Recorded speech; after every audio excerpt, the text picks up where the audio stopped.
Assalamualaikum warahmatullahi wabarakatuh. Halo semuanya anak-anak, kembali lagi dengan video pembelajaran yang Ibu buat. Sebelum kita mulai belajar, baiknya kita berdoa terlebih dahulu yuk. Bismillahirrahmanirrahim. Rabbi zidni ilman nafi'an warzuqni fahma wa alhiqni bisolihin.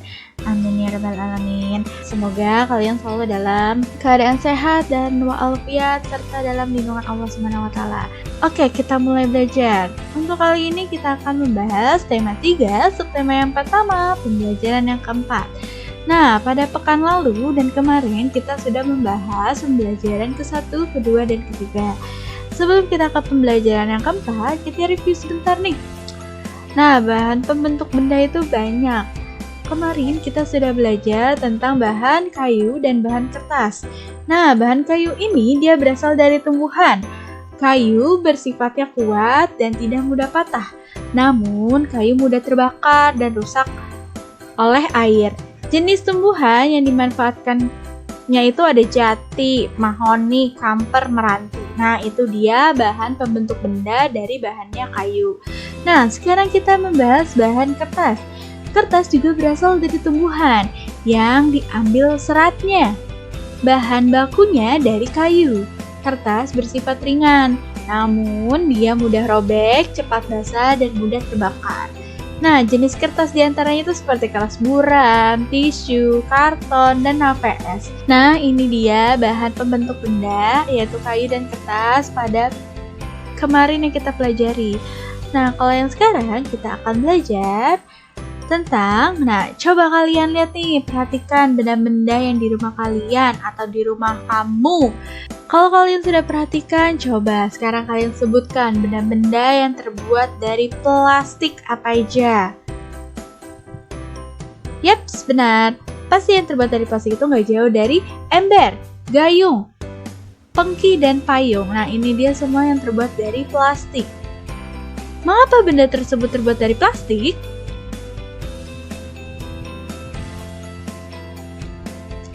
Plastik merupakan sisa hasil pengolahan minyak bumi.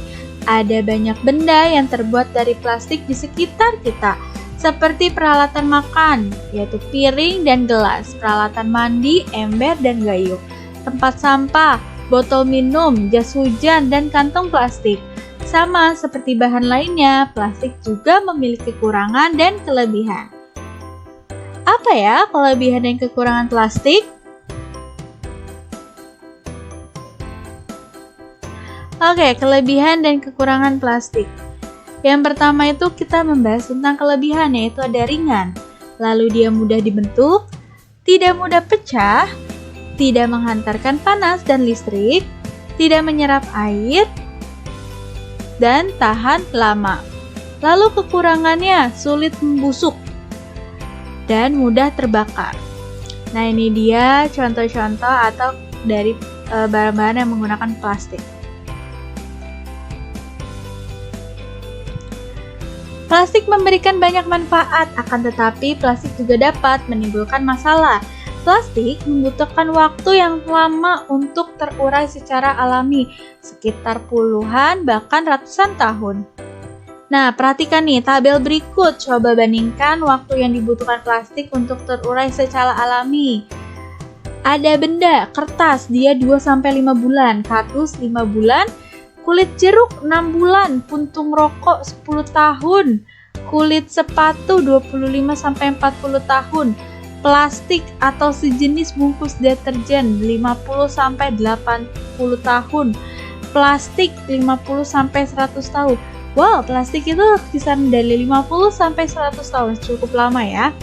Kaleng soft drink atau aluminium 80-100 tahun, aluminium 80-100 tahun, baterai 100 tahun, kantong plastik atau tas kresek 10-20 tahun, styrofoam tidak dapat diurai. Nah, ini dia benda-benda dalam waktu tertentu yang terurainya secara alami. Oke, kita ngambil dengan prinsip 3R. Jadi, kamu dapat bayangkan, apabila membuang kantung plastik sekarang, kantung plastik akan terurai 10-20 tahun yang akan datang. Untuk mengurangi sampah plastik dapat dilakukan dengan 3 cara.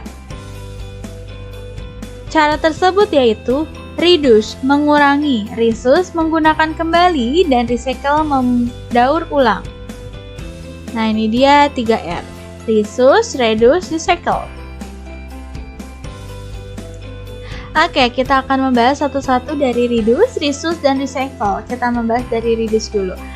Reduce itu mengulangi penggunaan plastik. Contohnya ketika berbelanja, sebaiknya membawa tas sendiri sehingga tidak perlu menggunakan kantong plastik. Nah, say no to plastic bags. Nah, berarti kalian kalau misalnya mau belanja, jangan lupa bawa tas sendiri. Oke? Karena sekarang sudah dikurangi nih, kantong plastik digunakan di Jakarta gitu. Oke, yang kedua itu reuse, memanfaatkan kembalinya sampah plastik. Contohnya, sampah kemasan botol minuman dijadikan untuk membuat pot bunga. Oke, nah ini dia contohnya. Misalnya kaleng yang sudah tidak dipakai, kalian bisa gunakan kembali untuk pot bunga, untuk memperhias rumah kalian atau tanaman-tanaman kalian. Nah, ini bisa digunakan kembali. Oke, recycle. Daur ulang sampah plastik biasanya dilakukan oleh pabrik. Sampah plastik diolah menjadi barang yang dapat dimanfaatkan lagi. Nah, misalnya kayak gini, kalian sudah membuang sampah lalu diolah kembali oleh pabrik atau perusahaan yang menangani pendaur ulangan sampah. Tapi sampah yang bisa didaur ulang saja. Oke, nah ini dia pengertian dari reduce, reuse, dan recycle. Oke, jenis sampah itu ada 2, sampah organik dan sampah non-organik. Sampah organik itu sampah atau limbah yang berasal dari sisa-sisa makhluk hidup yang dapat terurai secara alami. Nah, contohnya seperti sisa-sisa makanan. Kayak misalnya kalian makan buah, sisanya itu bisa terurai secara alami. Bahkan bisa dimanfaatkan juga menjadi pupuk kompos. Oke. Nah, sekarang sampah non-organik. Sampah atau limbah yang dihasilkan dari berbagai macam proses. Sampah ini tidak dapat terurai oleh bakteri secara alami atau umumnya memerlukan waktu yang lama. Nah, ini dia contoh-contoh non-organik yang tidak dapat terurai oleh bakteri secara alami atau memerlukan waktu yang lama. Ada kaleng, botol plastik, kertas, beling kaca, kantong kresek. Nah, biasanya kalian kalau misalnya di sebuah tempat atau di sebuah taman pasti menemukan tong sampah. Ada yang warna merah, ada yang warna kuning atau warna oranye. Nah, itu dia akan membedakan antara organik dan non-organik, atau lebih spesifiknya akan dibedakan dari paper, glass, organik, dan plastik supaya mempermudah pengelompokan sampah-sampahnya. Oke. Nah, kita akan membahas lagi tentang sikap musyawarah, walaupun pembelajaran sebelumnya kita sudah membahas sikap musyawarah. Nah, yang pertama memberikan kesempatan kepada teman untuk menyampaikan pendapat. Nah, dalam sebuah musyawarah, kita harus memberikan kesempatan kepada siapapun untuk menyampaikan pendapat di anggota musyawarah tersebut. Mendengarkan usulan yang disampaikan teman. Ya, kita mendengarkan terlebih dahulu usulan yang disampaikan atau pendapat yang disampaikan. Jangan tiba-tiba kita mencelanya atau memotongnya, kecuali kita memberi izin atau menanyakan terlebih dahulu apakah boleh dipotong gitu. Melaksanakan keputusan bersama dengan ikhlas. Jadi dalam suatu musyawarah kita harus melaksanakan keputusannya dengan ikhlas, walaupun itu bukan saran atau keputusan yang dari pemikiran kita. Tidak meninggalkan tempat musyawarah sebelum rapat selesai. Ya, kalian tidak boleh meninggalkan rapat musyawarah sebelum rapat itu selesai, kecuali kalian meminta izin, dan itu pun juga jika diizinkan oleh anggota musyawarah tersebut. Jika tidak, kalian harus tetap stay di dalam atau tetap ada di dalam suatu musyawarah tersebut. Oke. Selanjutnya menunjukkan sikap sopan santun dalam musyawarah. Dalam musyawarah, kita juga ada sikap sopan dan santunnya. Tidak hanya dalam perilaku kepada orang dewasa atau kepada sesama teman. Nah, dalam musyawarah, kita juga ada sikap sopan santunnya. Yang terakhir itu tidak mencela pendapat teman. Ya, selain mendengarkan usulan yang disampaikan, kita juga tidak boleh mencela pendapat teman atau merendahkan pendapat orang lain. Itu sama aja kita tidak memiliki sopan santun. Oke. Tidak merasa paling benar dari musyawarah.